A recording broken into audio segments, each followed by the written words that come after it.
ପିଲାମାନେ ଆଜି ଭିଡ଼ିଓରେ ଆମେ ଅଭିମନ୍ୟୁ ସାମନ୍ତ ସିଂହାରଙ୍କ କବିତା ଧୀରେ ରାଧା କରଧାରୀ ଏହି କବିତାଟିର ପ୍ରଶ୍ନ ଉତ୍ତର ଗୁଡ଼ିକ ଏହି ଭିଡ଼ିଓରେ ଆମେ ଆଲୋଚନା କରିବା। ତା ପୂର୍ବରୁ ପିଲାମାନେ ତମାନେ ଯଦି ଏହି ଚ୍ୟାନେଲରେ ନୂଆ ଅଛ ତାହେଲେ ଚ୍ୟାନେଲଟିକୁ ପ୍ରଥମେ ସବସ୍କ୍ରାଇବ୍ କରିଦିଅ। ତ ପିଲାମାନେ ଆମେ ଆଉ ସମୟ ନଷ୍ଟ ନ କରି ଦେଖିବା ପ୍ରଥମ ପ୍ରଶ୍ନ କ'ଣ ଅଛି। କବିଙ୍କର କେଉଁ ଦୁଇ କାବ୍ୟ ତାଙ୍କର ବୈଷ୍ଣବୀୟ ଚେତନାର ସର୍ବୋତ୍ତମ ପରିପ୍ରକାଶ? ଅପସନ୍ ଅଛି ପ୍ରେମକଳା ଓ ରସବତୀ, ସୁଲକ୍ଷଣା ଓ ଭାବବତୀ, ପ୍ରେମ ଚିନ୍ତାମଣି ଓ ବିଦଗ୍ଧ ଚିନ୍ତାମଣି, ଚନ୍ଦ୍ରକଳା ଓ ମଥୁରା ମଙ୍ଗଳ। ତ ସଠିକ ଉତ୍ତର ହେବ ପ୍ରେମ ଚିନ୍ତାମଣି ଓ ବିଦଗ୍ଧ ଚିନ୍ତାମଣି। ନେକ୍ସଟ କ୍ୱେଶ୍ଚନ, ଆଲୋଚ୍ୟ କବିତାଟି କବିଙ୍କର କେଉଁ କାବ୍ୟରୁ ସଂଗୃହୀତ? ଅପସନ୍ ଅଛି ପ୍ରେମ ଚିନ୍ତାମଣି, ବିଦଗ୍ଧ ଚିନ୍ତାମଣି, ପ୍ରେମକଳା, ଭାବବତୀ। ସଠିକ ଉତ୍ତର ହେବ ବିଦଗ୍ଧ ଚିନ୍ତାମଣି। ନେକ୍ସଟ କ୍ୱେଶ୍ଚନ, କବିତାରେ ଶ୍ରୀକୃଷ୍ଣଙ୍କୁ କେଉଁ ନାମରେ ସମ୍ବୋଧିତ କରାଯାଇଛି?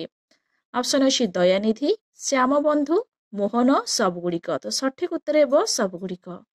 ନେକ୍ସଟ କ୍ୱେଶ୍ଚନ, କୁମୁଦିନୀ ବିନା ବାଧା କି ହୁଅଇ ବିଧୁର ରେଖାଙ୍କିତ ପଦଦ୍ୱୟର ଯଥାକ୍ରମେ ଅର୍ଥ କ'ଣ? ଅପସନ୍ ଅଛି ପଦ୍ମ ସୂର୍ଯ୍ୟ, କଇଁ ଚନ୍ଦ୍ର, ଚନ୍ଦ୍ର ରଜନୀ, କୌଣସିଟି ନୁହେଁ। ତ ସଠିକ ଉତ୍ତର ହେବ କଇଁ ଚନ୍ଦ୍ର। ନେକ୍ସଟ କ୍ୱେଶ୍ଚନ, କବିତାରେ ପ୍ରୀତି ପୁରନ୍ଦର କାହାକୁ କୁହାଯାଇଛି? ଅପସନ୍ ଅଛି କନ୍ଦର୍ପ, ଇନ୍ଦ୍ର, ଶ୍ରୀକୃଷ୍ଣ, ଚନ୍ଦ୍ର। ତ ସଠିକ ଉତ୍ତର ହେବ ଶ୍ରୀକୃଷ୍ଣ। ନେକ୍ସଟ କ୍ୱେଶ୍ଚନ, କବିତାରେ ପିପାସୀ ଚାତକୀ ବୋଲି କାହାକୁ କୁହାଯାଇଛି? ଅପସନ୍ ଅଛି ଶ୍ରୀରାଧା, ବିଶାଖା, ଚନ୍ଦ୍ରାବଳୀ, ଦୂତୀ। ତ ସଠିକ ଉତ୍ତର ହେବ ଶ୍ରୀରାଧା। ନେକ୍ସଟ କ୍ୱେଶ୍ଚନ, କବିତାରେ ଗୁଣ ବିଚକ୍ଷଣ ବୋଲି କାହାକୁ କୁହାଯାଇଛି?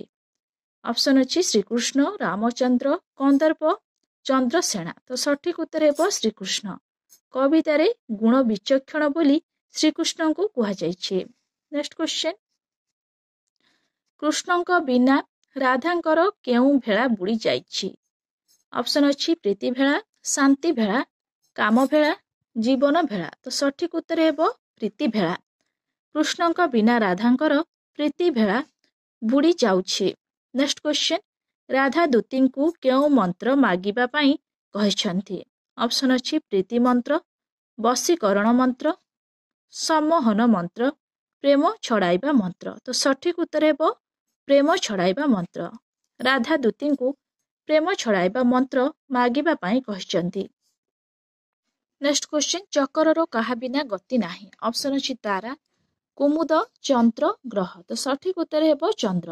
ଚକରର ଚନ୍ଦ୍ର ବିନା ଗତି ନାହିଁ। ନେକ୍ସଟ କ୍ୱେଶ୍ଚନ, ବିରହ କାହା ସହିତ ତୁଳନୀୟ ନୁହେଁ? ଅପସନ୍ ଅଛି ଶତ୍ରୁତା, ବିଶ୍ୱାସଘାତକତା, ବଜ୍ରପାତ, କୋଟି ନାଗର ଘାତ। ତ ସଠିକ ଉତ୍ତର ହେବ କୋଟି ନାଗର ଘାତ। ନେକ୍ସଟ କ୍ୱେଶ୍ଚନ, କାହା ପ୍ରତି ଆଦରକୁ ଶଶୀ ତ୍ୟାଗ କରିପାରେ ନାହିଁ? ଅପସନ୍ ଅଛି ତାରା, ନିଶି, ଆକାଶ, ସାଗର। ତ ସଠିକ ଉତ୍ତର ହେବ ନିଶି। ନେକ୍ସଟ କ୍ୱେଶ୍ଚନ, ନାରୀ ମରା ନୀତିକି କିଏ ଦୀକ୍ଷା କରିଛନ୍ତି? ଅପସନ୍ ଅଛି କନ୍ଦର୍ପ, ରାମ, କୃଷ୍ଣ, ଚନ୍ଦ୍ରସେନା। ତ ସଠିକ ଉତ୍ତର ହେବ କୃଷ୍ଣ। ନେକ୍ସଟ କ୍ୱେଶ୍ଚନ, ଚନ୍ଦ୍ର ବିନା କାହାର ଗତି ନାହିଁ? ଅପସନ୍ ଅଛି ତାରା, ଗ୍ରହ, କୁମୁଦ, ଚକର। ତ ସଠିକ ଉତ୍ତର ହେବ ଚକର। ଚନ୍ଦ୍ର ବିନା ଚକରର ଗତି ନାହିଁ। ନେକ୍ସଟ କ୍ୱେଶ୍ଚନ, କାହା ବିନା ମୀନ ବଞ୍ଚି ପାରିବ ନାହିଁ? ଅପସନ୍ ଅଛି ବନ, ଧୀବର, ବଣ, ଚାତକ। ତ ସଠିକ ଉତ୍ତର ହେବ ବନ। ନେକ୍ସଟ କ୍ୱେଶ୍ଚନ, ଦାସୀକୁ ନାଗରମଣି କେଉଁଠିକୁ ନିକ୍ଷେପ କଲେ? ଅପସନ୍ ଅଛି ନଦୀ ଭିତରକୁ, ସାଗର ଗର୍ଭକୁ, କାମ ସିନ୍ଧୁ ପାଣିକୁ, କୂପ ମଧ୍ୟକୁ। ତ ସଠିକ ଉତ୍ତର ହେବ କାମ ସିନ୍ଧୁ ପାଣିକୁ। ନେକ୍ସଟ କ୍ୱେଶ୍ଚନ, ରାଧାଙ୍କ ହୃଦୟକୁ ନିରବଧି କିଏ ଦହିବ? ଅପସନ୍ ଅଛି ସୂର୍ଯ୍ୟ, ଅଗ୍ନି, କାମଦେବ, କୃଷ୍ଣ। ତ ସଠିକ ଉତ୍ତର ହେବ କାମଦେବ। ନେକ୍ସଟ କ୍ୱେଶ୍ଚନ, କୋଟି ନାଗର ଘାତ କାହା ସହିତ ତୁଳନୀୟ ନୁହେଁ ବୋଲି କବି କହିଛନ୍ତି? ଅପସନ୍ ଅଛି ପ୍ରେମ, ବିରହ, ଶତ୍ରୁତା, ବିଶ୍ୱାସଘାତକତା। ତ ସଠିକ ଉତ୍ତର ହେବ ବିରହ। ନେକ୍ସଟ କ୍ୱେଶ୍ଚନ, କୁମୁଦିନୀ ବିନା କାହାର ବାଧା ହୋଇନଥାଏ? ଅପସନ୍ ଅଛି ସୂର୍ଯ୍ୟ, ଆକାଶ, ସରସୀ, ବିଧୁ। ତ ସଠିକ ଉତ୍ତର ହେବ ବିଧୁ। କୁମୁଦିନୀ ବିନା ବିଧୁର ବାଧା ହୋଇନଥାଏ। ନେକ୍ସଟ କ୍ୱେଶ୍ଚନ, କାଳି ହେଲେ ବି ଶଶୀ କାହା ପ୍ରତି ଆଦର ତ୍ୟାଗ କରିପାରେ ନାହିଁ? ଅପସନ୍ ଅଛି ଆକାଶ, ତାରକା, ସାଗର, ନିଶି। ତ ସଠିକ ଉତ୍ତର ହେଲା ନିଶି। କାଳି ହେଲେ ବି ଶଶୀ ନିଶି ପ୍ରତି ଆଦର ତ୍ୟାଗ କରିପାରେ ନାହିଁ। ବିଦେହ ପଥର ଅର୍ଥ କ'ଣ? ଅପସନ୍ ଅଛି ମରଣର ବାଟ, ଦେହହୀନ ପଥ, ଶାନ୍ତିର ମାର୍ଗ, ଶୂନ୍ୟ ପଥ। ତ ସଠିକ ଉତ୍ତର ହେବ ମରଣର ବାଟ। ବିଦେହ ପଥର ଅର୍ଥ ହେଉଛି ମରଣର ବାଟ। ନେକ୍ସଟ କ୍ୱେଶ୍ଚିନ୍, ପୁରନ୍ଦର କିଏ? ଅପସନ୍ ହେଉଛି ଚନ୍ଦ୍ର, ଇନ୍ଦ୍ର, ଯମ, ବରୁଣ। ତ ସଠିକ ଉତ୍ତର ହେବ ଇନ୍ଦ୍ର। ପୁରନ୍ଦର ହେଉଛନ୍ତି ଇନ୍ଦ୍ର। ନେକ୍ସଟ କ୍ୱେଶ୍ଚିନ୍, କାହା ତାପରେ ପ୍ରେମ କୃଷି ବଞ୍ଚି ପାରିବ ନାହିଁ? ଅପସନ୍ ଅଛି ବୈଶାଖ, ଜ୍ୟେଷ୍ଠ, ଅଗ୍ନି, ସୂର୍ଯ୍ୟ। ତ ସଠିକ ଉତ୍ତର ହେବ ଜ୍ୟେଷ୍ଠ। ଜ୍ୟେଷ୍ଠ ତାପରେ ପ୍ରେମ କୃଷି ବଞ୍ଚି ପାରିବ ନାହିଁ। ନେକ୍ସଟ କ୍ୱେଶ୍ଚିନ୍, ଧୀରେ ରାଧା କର ଧାରି କବିତାରେ ବତାସକୁ କାହା ସହିତ ତୁଳନା କରାଯାଇଛି? ଅପସନ୍ ଅଛି ରୋଗ ବ୍ୟାଧି, ଦୁଃଖ ଯନ୍ତ୍ରଣା, ଦୁର୍ଯୋଗ, ଦାରିଦ୍ର୍ୟ। ତ ସଠିକ ଉତ୍ତର ହେବ ଦୁର୍ଯୋଗ। ନେକ୍ସଟ କ୍ୱେଶ୍ଚିନ୍, କୃଷ୍ଣଙ୍କ ବିହୁନେ ରାଧା କେଉଁ ପଥର ଯାତ୍ରୀ ହେବେ ବୋଲି କହିଛନ୍ତି? ଅପସନ୍ ଅଛି ମୃତ୍ୟୁ ପଥ, ଦୂର ପଥ, ଗ୍ରାମ ପଥ, କଣ୍ଟକିତ ପଥ। ତ ସଠିକ ଉତ୍ତର ହେବ ମୃତ୍ୟୁ ପଥ। କୃଷ୍ଣଙ୍କ ବିହୁନେ ରାଧା ମୃତ୍ୟୁ ପଥର ଯାତ୍ରୀ ହେବେ ବୋଲି କହିଛନ୍ତି। ନେକ୍ସଟ କ୍ୱେଶ୍ଚିନ୍, ରାଧାଙ୍କର ବିରହ ଜ୍ୱାଳା କାହା ସହିତ ତୁଳନୀୟ ବୋଲି କବିତାରେ କୁହାଯାଇଛି?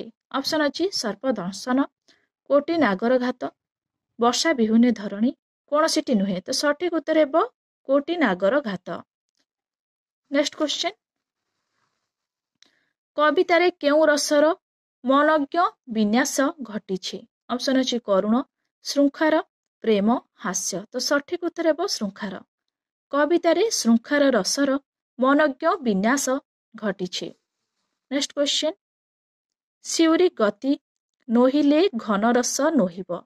ରେଖାଙ୍କିତ ପଦର ଅର୍ଥ କ'ଣ? ଅପସନ୍ ଅଛି ସୂର୍ଯ୍ୟାସ୍ତ, ସୂର୍ଯ୍ୟୋଦୟ, ରାମଚନ୍ଦ୍ରଙ୍କ ଆଶ୍ରିତ, କୃଷ୍ଣଙ୍କ ଆଶ୍ରିତ। ତ ସଠିକ ଉତ୍ତର ହେବ କୃଷ୍ଣଙ୍କ ଆଶ୍ରିତ।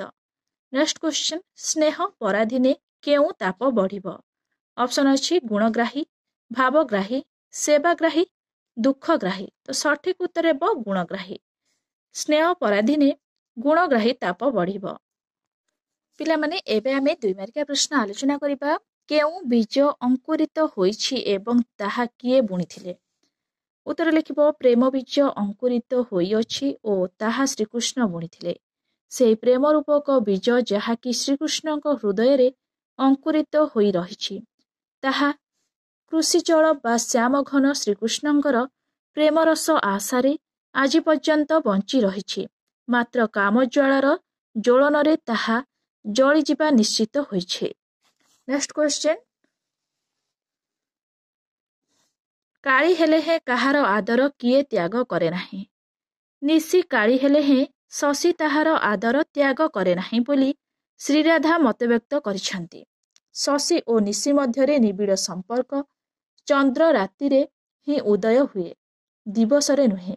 ସେହିପରି କୁମୁଦ ବା କଇଁ ବିନା ଚନ୍ଦ୍ରର କ'ଣ ବା ଅସୁବିଧା ହେବ? ତଥାପି କଇଁ ବା କୁମୁଦ ଚନ୍ଦ୍ର ଦୁଃଖ ପ୍ରକାଶ କରିଥାଏ। ନେକ୍ସଟ କ୍ୱେଶ୍ଚିନ୍, ପ୍ରୀତି ପୁରନ୍ଦର ବୋଲି ରାଧା କାହାକୁ କହିଛନ୍ତି? ଶ୍ରୀରାଧା ପ୍ରୀତି ପୁରନ୍ଦର ଭାବରେ ଶ୍ରୀକୃଷ୍ଣଙ୍କୁ ବର୍ଣ୍ଣନା କରିଛନ୍ତି। ପୁରନ୍ଦର ବା ଇନ୍ଦ୍ର ବୃଷ୍ଟିର ଦେବତା। ସେ ଘନରସ ବା ଜଳ ବୃଷ୍ଟି କରି ସଂସାରବାସୀଙ୍କୁ ସହାୟ ହୁଅନ୍ତି। ମାତ୍ର ପ୍ରୀତି ପୁରନ୍ଦର ଶ୍ରୀକୃଷ୍ଣ ପ୍ରୀତିରସ ବର୍ଷା ନ କରିବାରୁ ଶ୍ରୀରାଧାଙ୍କ ଅନ୍ତରରେ ଅଙ୍କୁରିତ ପ୍ରେମ ବୀଜ ମୂଳରୁ ଜଳିଯିବାକୁ ବସିଲାଣି। ନେକ୍ସଟ କ୍ୱେଶ୍ଚିନ୍, କି ଗତି ନ ହେଲେ ଘନରସ ସମ୍ଭବ ନୁହେଁ? ସୌରି ଗତି ନହେଲେ ଘନରସ ସମ୍ଭବପର ନୁହେଁ ବୋଲି କବି ବର୍ଣ୍ଣନା କରିଛନ୍ତି। ସୂର୍ଯ୍ୟଙ୍କର ଗତି ଉପରେ ବୃଷ୍ଟି ନିର୍ଭରଶୀଳ ହୋଇଥାଏ। ଜ୍ୟେଷ୍ଠ ତାପରେ ଅର୍ଥାତ୍ ଶ୍ରୀକୃଷ୍ଣଙ୍କର ପ୍ରେମର ରସ ପ୍ରବାହ ବିନା ପ୍ରେମ କୃଷି କ'ଣ ସମ୍ଭବପର ହୋଇପାରିବ?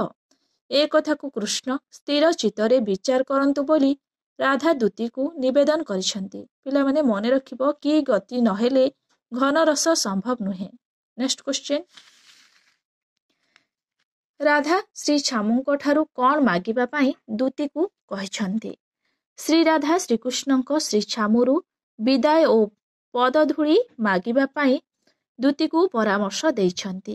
ସେ ବିଦା ହୋଇଗଲେ କୃଷ୍ଣଙ୍କ ପ୍ରେମ ଲୋଭ ରୀତି ଭାଙ୍ଗିଯିବ, ନଚେତ୍ ତାଙ୍କର ପ୍ରେମଭୂତ କୃଷ୍ଣଙ୍କୁ ଲାଗିବ। ତେଣୁ ଶ୍ରୀରାଧା ଦୂତୀକୁ କହିଛନ୍ତି ଯେ କୃଷ୍ଣଙ୍କୁ କହ ତାଙ୍କ ଭଳି ଅଭାଗିନୀକୁ ତାରିଲେ ଜଗତରେ ତାଙ୍କର ଯଶ ବାନା ଉଡ଼ିବ। ନେକ୍ସଟ କ୍ୱେଶ୍ଚନ, କେଉଁ କଥାକୁ ଶ୍ରୀ ରାଧା ତାଙ୍କ କପାଳ ଲିହିତ ବୋଲି ସେ କହିଛନ୍ତି? ଶ୍ରୀରାଧା ପ୍ରଭୁ ଶ୍ରୀକୃଷ୍ଣଙ୍କ ପାଦ ତଳେ ତନୁ ମନ ସମର୍ପଣ କରି ମଧ୍ୟ ତାଙ୍କର ଅନୁଗ୍ରହ ପ୍ରାପ୍ତ ନ ହେବା କପାଳ ଲିହିତ ଅଟେ। ତେଣୁ ରାଧା ଦୂତୀକୁ କହିଛନ୍ତି କୃଷ୍ଣଙ୍କ ବିନା ତାଙ୍କ ଜୀବନରେ ଆଉ ଅନ୍ୟ ଗତି ନାହିଁ, ଅର୍ଥାତ୍ କୃଷ୍ଣଙ୍କ ବ୍ୟତିରେକ ସେ ବଞ୍ଚିପାରିବେ ନାହିଁ। ତେଣୁ କୃଷ୍ଣ ଟିକେ ଧୀର ଚିତ୍ତରେ ତାଙ୍କ କଥା ବିଚାର କରନ୍ତୁ। ପିଲାମାନେ ମନେ ରଖିବ କେଉଁ କଥାକୁ ଶ୍ରୀ ରାଧା ତାଙ୍କ କପାଳ ଲିହିତ ବୋଲି ସେ କହିଛନ୍ତି। ନେକ୍ସଟ କ୍ୱେଶ୍ଚନ, ବିଦେହ ପଥ ସଂଖାଳି କଥା କିଏ କହିଛନ୍ତି? ପ୍ରାଣଧନ ଶ୍ରୀକୃଷ୍ଣଙ୍କ ବିରହରେ ଶ୍ରୀରାଧା ବିଦେହ ପଥ ଅର୍ଥାତ୍ ଦେହତ୍ୟାଗର ପଥ ଗ୍ରହଣ କରିବେ ବୋଲି ଦୂତୀକୁ କହିଛନ୍ତି। ଏଥିପାଇଁ ସେ କାହାକୁ ନିନ୍ଦା ନ କରି ଏହା ତାଙ୍କ ପ୍ରତି ଦୈବ ବିଧାନ ବୋଲି କହିଛନ୍ତି। ତେଣୁ ଦୂରୀକୁ କହିଛନ୍ତି କୃଷ୍ଣଙ୍କୁ କହିବୁ ସେ ଆଉ ରାଧାଙ୍କୁ ସ୍ମରଣ କରିବେ ନାହିଁ। ପିଲାମାନେ ମନେ ରଖିବ ବିଦେହ ପଥ ସଂଖାଳି କଥା କିଏ କହିଛନ୍ତି? ନେକ୍ସଟ କ୍ୱେଶ୍ଚନ, ଶ୍ରୀକୃଷ୍ଣଙ୍କ ଯଶ ରକ୍ଷା ନିମନ୍ତେ ଶ୍ରୀରାଧା କ'ଣ ନିବେଦନ କରିଛନ୍ତି? ଅଭାଗିନୀ ରାଧାଙ୍କୁ କୃଷ୍ଣଚନ୍ଦ୍ର ଯଦି ସହାୟତା କରିବେ ତେବେ ତାଙ୍କର ଯଶ ରହିବ ବୋଲି ଶ୍ରୀ ରାଧା କହିଛନ୍ତି। କାରଣ କୃଷ୍ଣ ଦିନେ କହୁଥିଲେ ବିରହ ଜ୍ୱାଳା କୋଟି ନାଗର ଦଂଶନ ଜ୍ୱାଳାଠାରୁ ମଧ୍ୟ ଅଧିକ ଯନ୍ତ୍ରଣାଦାୟକ। ଏ କଥା କହି ମଧ୍ୟ ସେ ରାଧାଙ୍କୁ ନିଜ ନିକଟରୁ ଦୂରେଇ ଦେଇ ତୀବ୍ର ଯନ୍ତ୍ରଣା ନଳରେ ଦଗ୍ଧୀଭୂତ ହେବାକୁ ଛାଡ଼ି ଦେଇଛନ୍ତି। ପିଲାମାନେ ମନେ ରଖିବ ଶ୍ରୀକୃଷ୍ଣଙ୍କ ଯଶ ରକ୍ଷା ନିମନ୍ତେ ଶ୍ରୀରାଧା କ'ଣ ନିବେଦନ କରିଛନ୍ତି? ନେକ୍ସଟ କ୍ୱେଶ୍ଚନ, ଅବଳା ମାତ୍ରକେ କେଉଁ ଦାଉ ସହିପାରିବେ ନାହିଁ? ଶ୍ରୀରାଧା ସାଧାରଣ ଅବଳା ହୋଇ ଶ୍ରୀକୃଷ୍ଣ ବିଚ୍ଛେଦରେ କନ୍ଦର୍ପର ଦାଉ ସହିପାରିବେ ନାହିଁ ବୋଲି ମତବ୍ୟକ୍ତ କରିଛନ୍ତି।